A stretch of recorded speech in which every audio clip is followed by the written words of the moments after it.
Hello everybody, and just for the last video for this week, I want to talk a little bit about the second part of the assignment, which is an idle animation.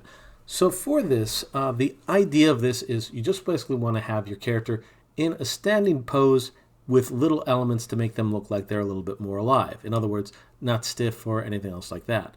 Now this can be done in one of several ways. First way that you could do this is move the shoulders a little bit more, have them kind of move up and down and so on. Anyone who's played any kind of video games in the past, well, pretty much ever, since the 8-bit days, you'll be able to see ways that you can approach this. So for example, this is what I'm using from the game Overwatch. You'll see like little idle animations like this. Now when I'm talking about idle animation, I'm knocking nothing past maybe a second, and that's highballing it.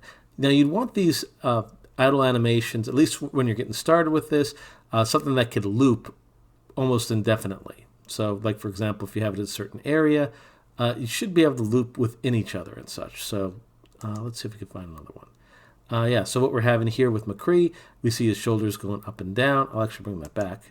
Not my favorite character, but he does have a really good idle animation. So we see his shoulders go up and down, occasionally turning his head side to side, moving other limbs up and down as well. That's basically, again, what I'm looking for. Now, those who want to go the extra mile, you can even add elements. Maybe they're looking around and that kind of thing. But for your first assignment, I just want to try and give him or her little bits of area that basically make them look more alive and such. Now, the standing one is your basic one that you can go with. However, that's not your only option. You could also have them in an idle animation similar to that of other video games where maybe they've just been standing still for a little bit too long, and maybe they're sitting on the ground almost getting ready to take a nap, or you could basically have them on the ground like this as well. Now, just a heads up, this sometimes can be a little bit more trickier than you would expect, which is one of the reasons why I'm recommending doing the standing animation, but if anyone wants to go a little bit nuts with it, you're more than welcome to do so. And there's definitely no shortage of different people doing different idle animations and such. One of the favorite ones I've had is the ones with Sonic. This was provided, again, all from YouTube and watchmojo.com. Basically what we have here is if you have Sonic stand still too long, eventually he's going to basically start tapping his foot. So, yep, something like this. In some cases, he might even lay down for a while. And there's even situations where he gets so bored, he basically leaves the game. So for those of you who might be playing this game one of these days, you don't want to stay there too long because that'll happen. But yeah, something like this, but hopefully a little bit more interesting than just tapping his foot. I always thought that the first time that ever happened to me when I was playing Sonic, that scared the heck out of me. But you better believe I never did that again. Okay, so say for example this guy. This is his basic pose that he's doing. Now he can, if you want to. Let's see.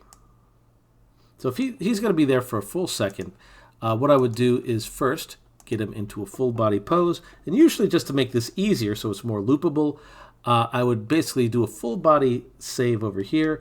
And if this is going to be for a full second, I would basically put this, in this case, to frame 84. Yep, there we are. And I would just focus in that area. And I could do that by just clicking and dragging this to my right. There we are. So that should basically do it. Okay, so somewhere between these two areas, so that would be probably frame 72, I could have this guy move up a little bit. So hitting W over here. Have him just move up a smidge. Maybe move the shoulders up a little bit, like so. His arms up a little bit. This area go up.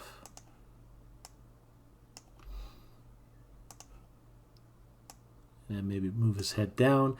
And also if you rotate the chest up a little bit, just a smidge, it'll give them the illusion that he's breathing. So if I hit S for set key.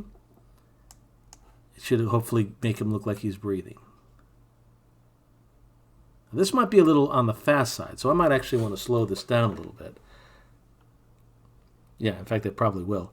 But the general idea is there. Now, this is a neat little trick if you're ever in a situation where you need to add more frames to what you have. You can click the last frame, shift and click and drag to where you want it to start. So this is the end, this is the start. And yeah, so instead of adding this at frame 72, another 24 frames, that would be 96. So I'm going to move that end area to frame 96 the best I can.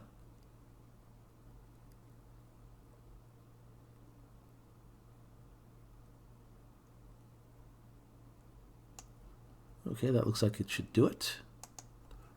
So let's see how it looks. Hit and play. Oop.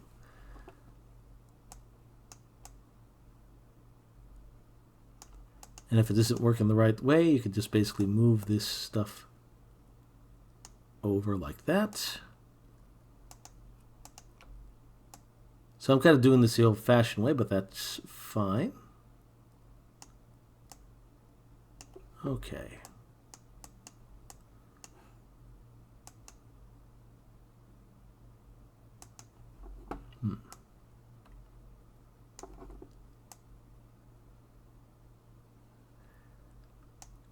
And I'll put them back to normal by clicking here, copying that, and then pasting it right where it needs to be. There we are.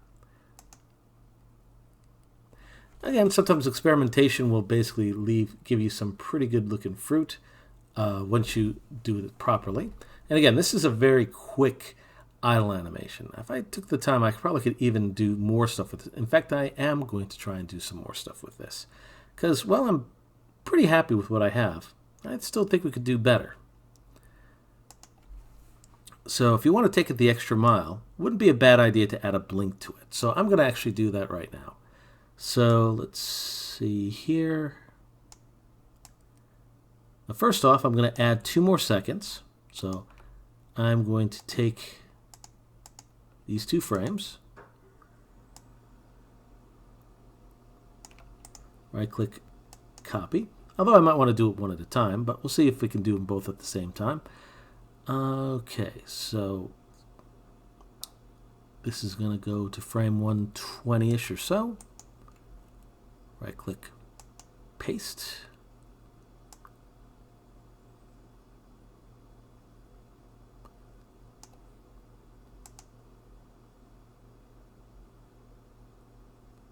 So it adds a little bit of variation to it, which is very cool.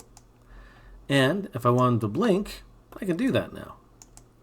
Because again, if you have him blink with every time that he breathes up and down, he's going to be blinking a lot. But if you have him blinking maybe somewhere around the midway point, it adds a little bit of more realism to it. Check it out. So again, if I wanted to do animation with this, I could basically think where I want my blink to start. Again, go to Windows, Animation Editors, and Shape Editor. Think of the areas that I want to key, which is basically everything you see here. And I'm going to add my first key like so. And similar to the ball bounce, I'm going to think, where do I want the actual keys to end for this? Or where do I want my blink to end? So I'm going to have this go for about 10 frames to blink, and then 10 frames to stop. So if I'm starting at 100, I'm going to end my blink at 120. That should be quick enough to be semi-realistic, but not so fast that we'll miss it. So, okay. So I don't need the squint, but I do need, again, at frame 110, because that's the midway point. I'm going to close the eyes completely, and it wouldn't be a bad idea to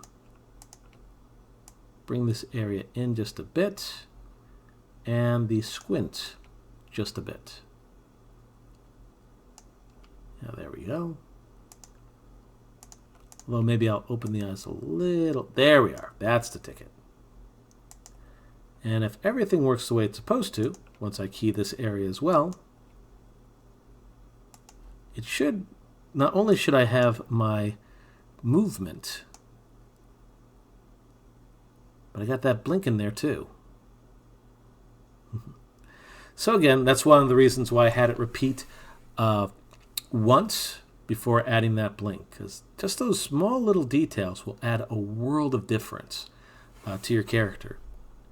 Now hopefully everyone here will get a little bit more ambitious than I did, but again, if you want to use the second pose as a starting point for your idle animation, you're more than welcome to do so. But that's pretty much most of the stuff I wanted to show here. The biggest thing when it comes to animation isn't really so much showing this, but it's more actually getting in there and giving it a try.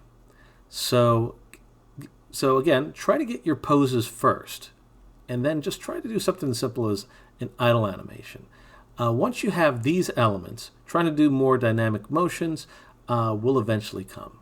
But at least for now, this should be good enough to get you started. So if you have any questions, please let me know ASAP and via email. And hopefully you found this useful. So again, thank you for checking out my lesson for this week. Again, this is going to be kind of a shorter one because, again, we've been working on animation for the last couple weeks, so you know how keyframes work. You know how motion works. The biggest thing that can help you with character animation is basically observing, making sure your body parts are in the correct area, and at least for this week, focus your efforts on posing more than anything else. Okay.